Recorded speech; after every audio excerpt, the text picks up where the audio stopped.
So, okay, all right, I'm going to go ahead and get started. So, all right, thank you everyone and welcome to attending our moderator training today. So if you're attending today, you have probably been invited to be a moderator for one of the three conferences, either Academic Initiatives, the Akuai APA Facilities Conference, or the Business Operations Conference. So an online and presenting with me today are my colleagues Spencer Giese and Allison Jones. So welcome.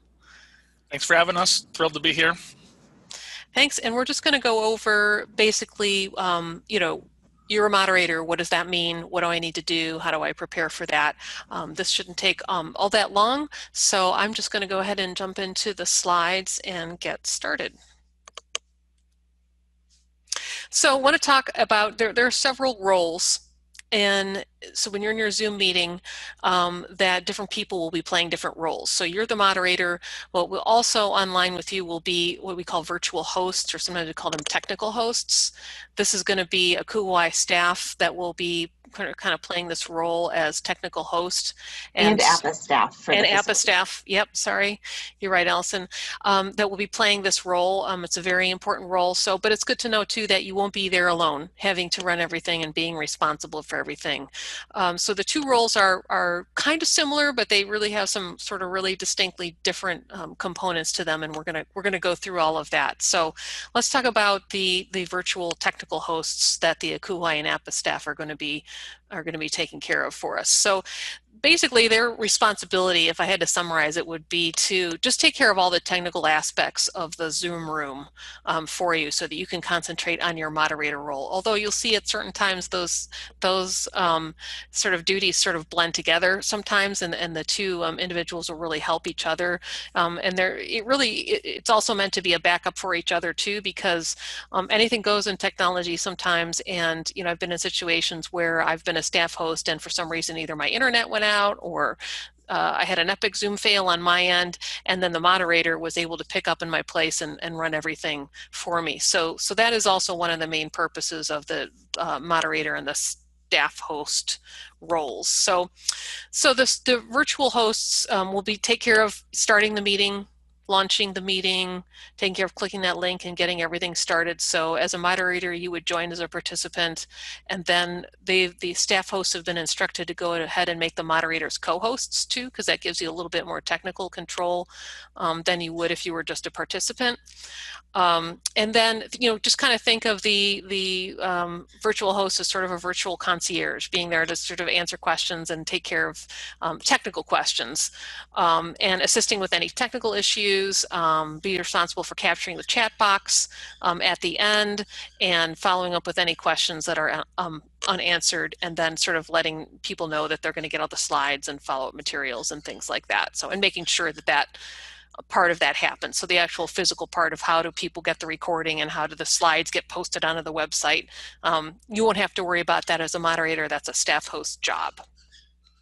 Is there anything, and Spencer or Allison, if there's anything at any time that you want to add, just feel free to jump in if I miss something. Really, we're just excited to have members of the field be a part of our session as a moderator, and please don't worry about the technical pieces. We've got staff in place for that. So really, we're about to talk about the fun part, the moderating part. That's right. So as a moderator, you're going to be in the session. The sessions are generally 45 minutes long. Is that right, Spencer? So one thing to think about too is, there's going to, some of that time, and the presenters have been told this, that is going to be sort of built in for a little bit of introduction that you may do in the beginning. So a couple minutes also are always sort of taken up by people getting into the room and getting settled and things like that. But 45 minutes is about the length of the sessions that we're going to have, I think, with a few exceptions of some featured workshops and different things like that. So as a moderator, you're going to kind of, as people are kind of just like you would if you were on site, if you were a moderator and people were coming into the room, your role will be very similar as a moderator. You kind of greet people as they come in. You'll probably see some people that you know and say, hey, it's good to see you. And now all of that can be accomplished in the chat box. Just sort of make people feel welcome as they're filing in. It always takes a couple minutes for them to come in and get settled.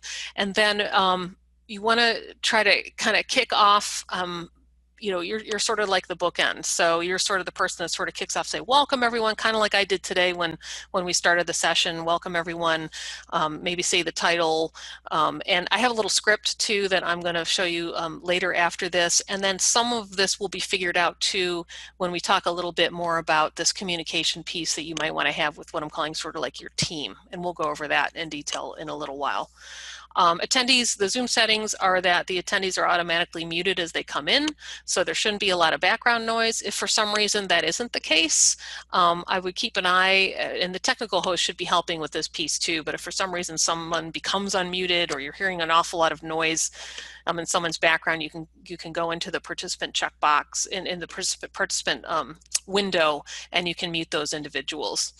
Just make sure you don't mute yourself or the speakers. Although sometimes unfortunately it's the speakers who are making the noise as well, so you may have to handle some of that too. So generally during the presentation, you'll be wanting to monitor questions and comments and helping to kind of stimulate the conversation, because you've probably noticed by now, but even in a virtual environment, sometimes people are reluctant or shy to kind of get started and answer questions. So hopefully the topic will be relevant enough to you that you'll be able to sort of immerse yourself in it and sort of try to engage some of the attendees in conversation. And you can even pick up on little pieces that they may be saying to each other and just sort of encourage that, because we want to try to, I think one of our goals is try to make things as participative, you know what I'm saying, try to get people to participate as much as they can during the presentation and just feel welcomed and feel like they're kind of in a safe space to ask questions. And, it just makes the content, I think, more relevant to everyone. And also addressing any questions that has, someone starts talking about something and someone has a question, everyone says, yeah, that's a really good question. They start talking about it, make sure that you help the speakers, draw the attention of the speaker that, we have a question here, or some people are asking about this or thinking about this. And so you just kind of get involved and participate in sort of that back and forth, just like you would, if you were on site. So those are the basic kind of functions. So you can kind of see the difference where you've got the staff host sort of doing the technical piece, you're involved with the participants and trying to get some community and trying to get some buzz going and interactivity. I'm going to stop there and see if Spencer or Allison have anything to add there. No, I think you really touched on a lot of the basics, Lori. And at the conclusion, we're going to talk about the conclusion of the session in a moment. Yes, we'll get to that in a little while. Wonderful. But certainly welcome people in, take a look at that chat box, see questions as they come in, maybe create a speaker list if it gets to be that there's a lot of comments in the chat box. We're aware that in a virtual setting, we actually attract more attendees than potentially in an in-person program. So just be aware of that and encourage folks to really connect to that back channel. Doing great. Yep, thanks. All right, so this is meant to be moderator training. It's not really Zoom training, but I encourage you to, I know, it's not really safe to say that everyone knows how to use Zoom because everyone doesn't know how to use Zoom, but you will be, I think, expected and required to know some Zoom basics, even though your technical host should be handling most of those things. There are some things that are really good to know, and it's also good for you to know like kind of what will be going on technically in the room while you're there. So we will be using, for the most part, other than a few select sessions, we'll be using Zoom meeting versus Zoom webinar. There are a few differences in the way those work technically. And again, the technical host will be dealing with handling that, but just so you know, these will be Zoom meetings. There will be sharing of screens and documents going on during the presentations. There could be some poll functions that you may be asked to run. So if you're not aware of how those work and you're not comfortable with using polls, there are plenty of Zoom help resources, and then also you can contact us as well to help you with that, because we've done a couple virtual conferences already, and we're pretty well adept at understanding how to use poll functions and how to use breakout rooms. And again, I think it's really important to communicate with your team ahead of time to find out if those are going to be expectations ahead of time, so you can be prepared, know what those polls are, if there's going to be breakout rooms, and how the presenters intend to use them. I think that really goes a long way in helping things go smoothly. We're going to talk about that I think on the next slide. So I keep saying meeting with your team, who is your team and what does that mean? And I think one of the best ways of, to do that is to use email communication to do that. I mean, that doesn't mean that you can't have phone conversations and meetings, actual virtual meetings ahead of time with your presenters, even with the technical staff host and the moderator, but most of it can be done over an email. And we have an email draft that I'll be actually showing a slide of this in a little while, but I think we'll be sharing that out. Spencer, you might have done that already. I think we sent that draft out a little bit earlier. So, so your team is, as I said before, kind of your staff host, moderator, presenters. I always think of the moderator as sort of you are the glue that sort of holds all of that together. So I think every team sort of needs a leader, like a point person that sort of says, okay, let's make sure that a really good thing to do is to make sure that everyone understands the date and time of the presentation, which it doesn't hurt to double check that and make sure everyone understands what time zone that it's in. So since you're talking to the presenters personally, it's a really good time to, now would be a good time to figure out that everyone understands those important details. It doesn't hurt to, we're doing double checking, but it doesn't hurt for there to be a second step in that process as well, a second checkpoint. This is a really good time to determine if there is going to be any interactivity. Do they plan to do polls? What slides would those polls be? And when I say polls, I mean those are, where they throw up a slide and they may ask a question like, how many people here consider themselves to be Zoom experts? And then a screen would flash up and then you would click, you'd have a couple boxes to click. And so it's kind of an interactive poll. And so that's something that can be done on Zoom, and a lot of presenters really like to use those. And it's a good idea to get those set up ahead of time so that you're not trying to do it on the fly. So again, this ahead of time communication piece is very important and helpful. I think I mentioned earlier that attendees were going to be muted when they enter the room, but it's a good time to talk to your presenters about, well, what are you going to do when you have questions? Are you going to unmute them and allow them to ask the question live, or are you just going to ask them to specifically use the chat box and then have the moderator go through and pick out the questions and then throw the questions out to the presenters and have them answer the questions? Or do the presenters feel comfortable doing that themselves? Everyone kind of has a different way that they want to do it. So again, knowing that ahead of time will just make things go a lot smoothly, and it'll make you feel much better as the moderator that you know what to expect. And there's always things that happen that are unexpected, but we try to minimize those as much as we can. You may want to ask your presenters if you want them, did they want to be introduced? Some people really like that. Some people don't want anything to do with that at all. So that would be good to know ahead of time. And I always, when I'm doing, kind of moderating, I always make myself some little cheat sheets too. So if I'm doing 3 or 4 different sessions, I'll take some notes and, write the title across the top and just make sure that as we're talking, I've written those notes down so that when it comes time to moderate the session, I remember what's going on. Slide 31, we're doing a poll. Oh, you're right.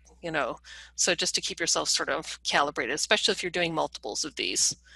So talk about the flow and the timing of the presentation, let them practice. I think practice is important. We'll be opening up the Zoom rooms.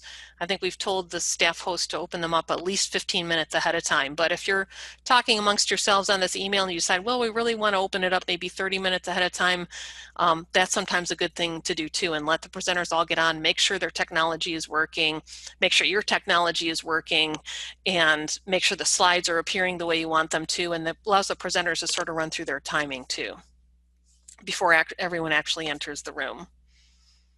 And these are Zoom meetings, so there's no green room. So that means that if you're practicing ahead of time with your presenters, you could very well have participants that are filing into the room, and they will be able to see and hear you as you're practicing. So that's a really good thing to sort of watch for your presenters, while they're practicing. Say, hey, we're starting to get some people in the room. That's a really good thing to watch out for. I know I went through a whole bunch of stuff really fast there. So is there anything, Spencer or Allison, that you wanted me to clarify or go back over? I think you did a great job, Lori. Yeah, I know this seems like a lot, but really it's pretty simplistic. Welcome people in, monitor the chat, and at the end we just want to make sure we thank our presenters for their time and energy and content they shared with the group. Yeah, and I'm probably making it sound like it's more than what it really is. But I think you're right, Spencer. I think it's once it gets going, I don't want to say kind of runs itself, but it kind of does.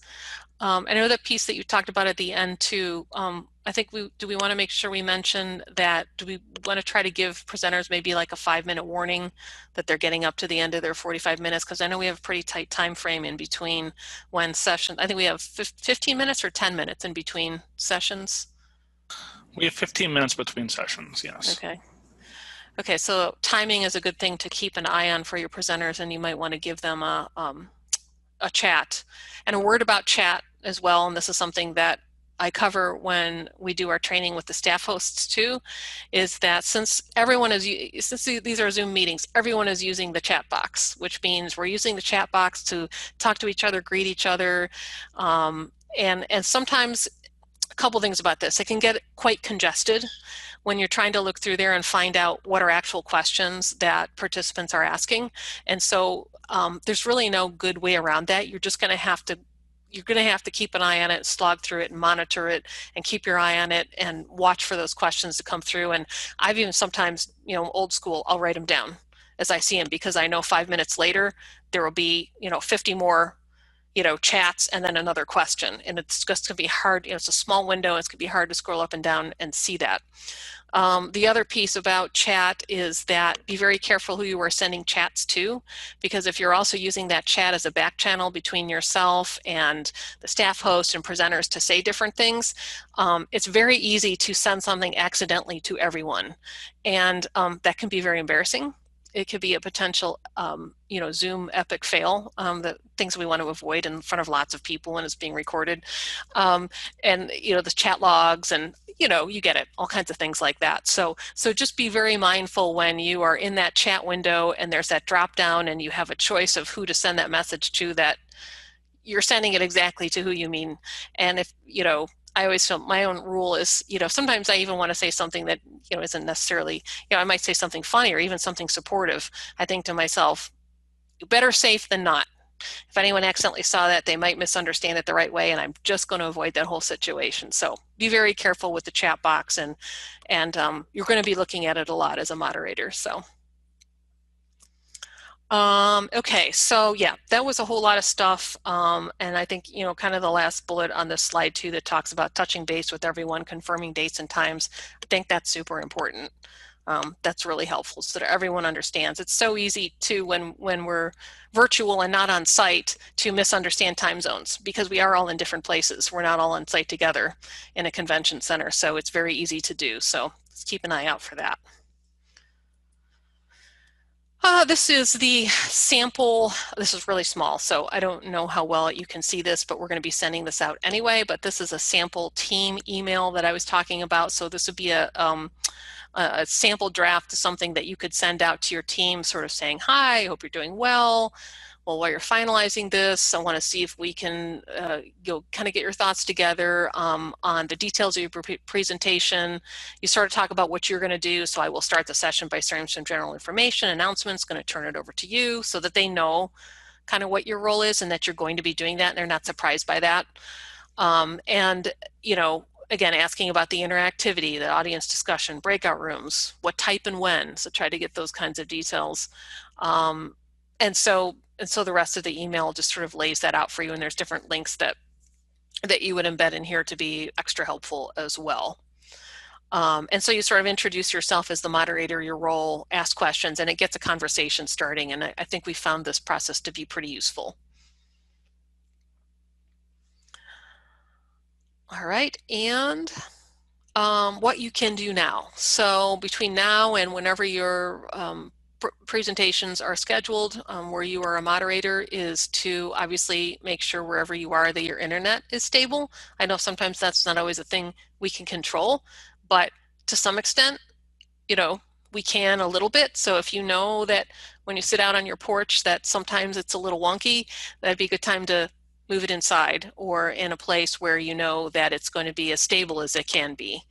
And there's only so much we can do these days about background noises and things like that. I know I have a noisy bird in my room that chimes in every now and then. So there's only so much we can do about that these days, and people are a lot more lenient about that than they used to be. So testing your audio and video, that's a big one too. it kind of seems like no matter how many times a day I use Zoom, there's always, more or less one of the times where audio or video decides to play tricks on me and not work. So it's a good thing to test and make sure all of those things are working. Again, reviewing the date, time, and description and all the details of the presentation and make sure everyone agrees on those parts is super important. And then practicing with your team. I'm not saying that you have to get together with everyone and practice beforehand, but just as long as they're having those conversations, and I think, I guess we don't want people, the last thing you want to do is be sitting there as a moderator at 1:59 and your session starts at 2 o'clock and there's nobody there. So, sort of stressing and urging everyone to show up a couple minutes earlier so we can all gel together. And if I think, when I was doing this before, I had most or all of my presenters wanted to really get on early, 30 minutes ahead of time. They really wanted to be there and wanted to make sure it was working. And so everyone's very conscientious about that. So shouldn't be a problem, but it's a good thing to do to have everyone on there as early as we can. The day of, so as I was just saying, arrive early and practice. Again, test your audio and video. We are going to have some captioning services, not for all of the conferences, but I know we are for academic initiatives in particular.